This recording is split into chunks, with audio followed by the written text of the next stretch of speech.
GHMC की जानिब से शहर के मुख्तलिफ इलाकों में गैर मजाज कब्जों की बर्खास्तगी का सिलसिला जारी है।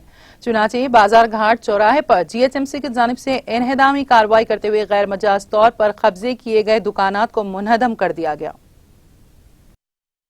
चल रहा है बोलते परमिशन आपको मिला क्या बोल के उल्टा हमको पूछ रहे मैडम, हमको ना कोई परमिशन ना कुछ बोले ना हमारे को, ना हमारे मस्जिद की कमेटी को कुछ दिया इन्फॉर्मेशन, कुछ इन्फॉर्मेशन दिए तो हम खुद निकाल लेते।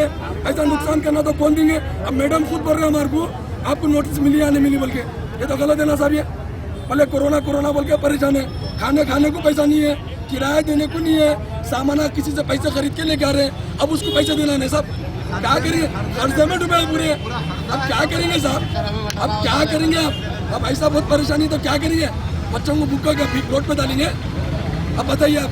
मैडम से पूछा तो मैडम ये बोल रहे हैं और भाई हमको आपको परमिशन मिला है नहीं मिला बोल के पूछ रहे हैं। उल्टा मैडम हमारे पूछ रहे इन्फॉर्मेशन आपको दिए नहीं दिया बोल के। अब हमारे को इन्फॉर्म करें तो हम खुद कॉपरेट करेंगे आपको। अब हमको बोला ये निकालो, हम बराबर निकालेंगे, नहीं निकालते क्या हम। अब हमारे को इन्फॉर्म नहीं करेंगे, आगे तोड़ देंगे, पूरा नुकसान मुझे तकलीफ है ना साहब।